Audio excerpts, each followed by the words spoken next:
have spent the last few hours scouring the internet for some of your most commonly asked questions about the social media management industry. So stick around. In this video, I am going to answer all of those for you. So question number one, how much money can you actually make as a social media manager?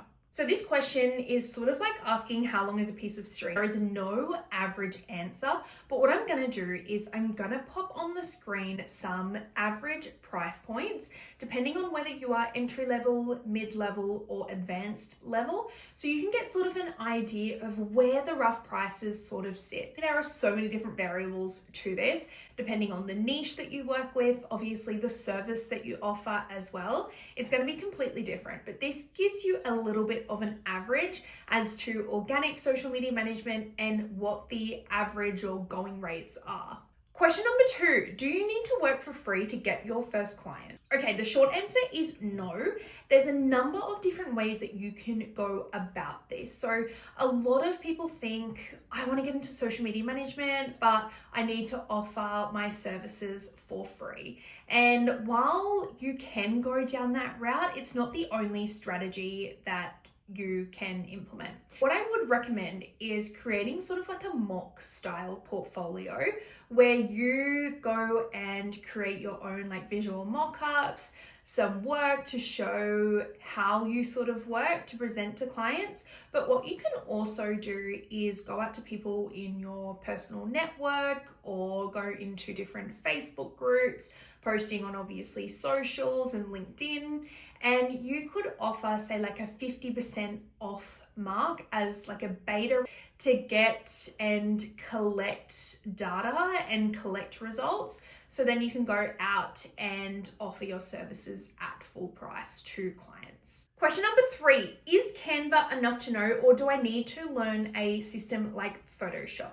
Absolutely not. So Canva is more than enough, especially if you're working across like the general niches. Yes, there may be a time where maybe you're niching into graphic design or more of those sort of services. Of course, like Photoshop or InDesign is going to come in really handy.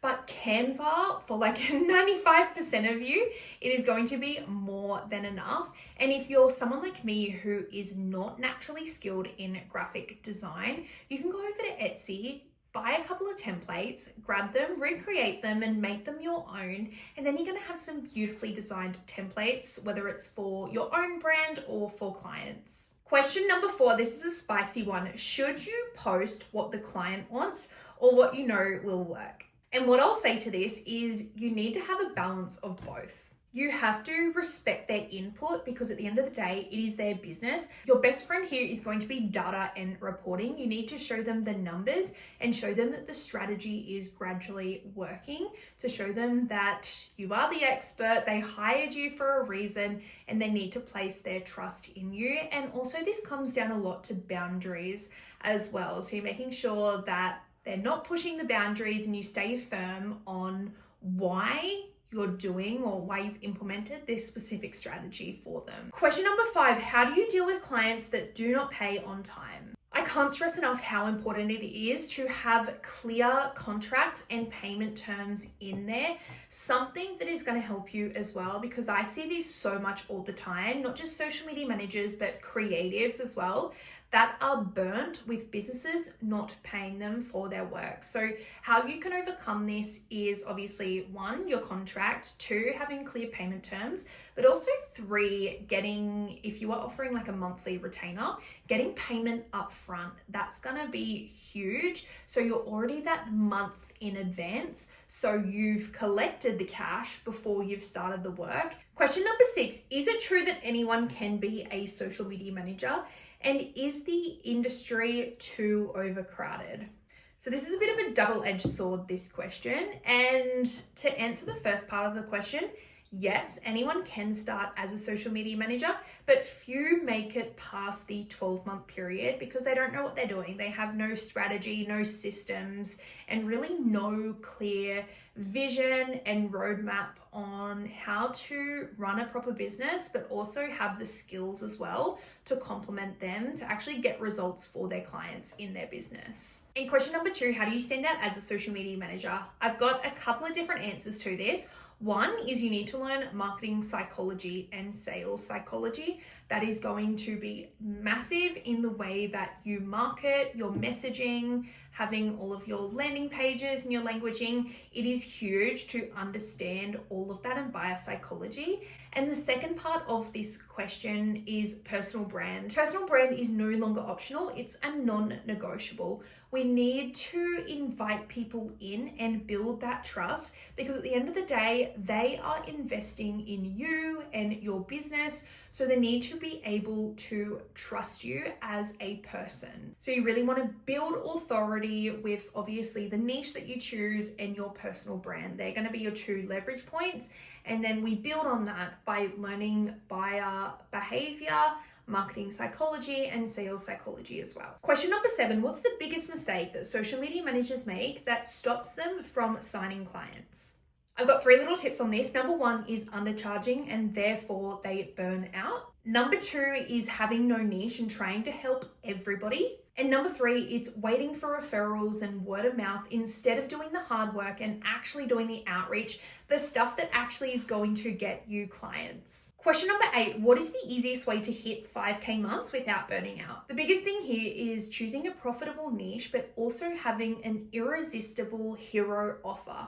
If you then aim for 5 retainer clients at 2K per month, that is an easy 10K per month. And you're probably going to be servicing those people around 20 to 25 hours a week. So the other parts of your week, you can either work on your business or you can go to the beach and have more lifestyle freedom, or a little bit of both. You're going to have more freedom and flexibility, and you're going to build that lifestyle business that is something that I preach about. And question number 9, do you need a niche or can you work with everyone? This is probably my favorite question to answer. Now, when you're first starting out, no, you do not have to have a particular niche, but as you grow and scale, absolutely, you need to niche down. To give you a bit of an example here, in my other business, I work with health pros. Now, I also work with clients, whether that is some coaching or VIP days.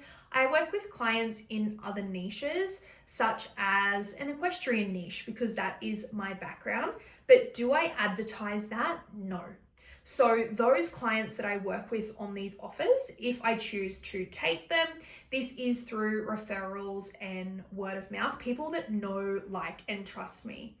So no, I don't advertise this front facing, but yes, I absolutely work with other niches because I have 2 passions, which is working with health pros and working with equestrian industry brands. And then obviously I work with social media managers as well. So I can combine those other passions together, but I don't advertise it. Now, niching down is going to be the formula to attracting high-paying clients, because they know that you are the go-to for whatever specific service that you offer. You are the go-to for that niche, and people are going to know you, and you're going to build a lot of credibility in the niche that you choose. And niching down also means easier marketing and better referrals. So I hope you enjoyed this video. If you did, I would love if you could like this video, subscribe, and if you want more daily tips, please follow me over on Instagram at thesocial.launchpad. See you next week.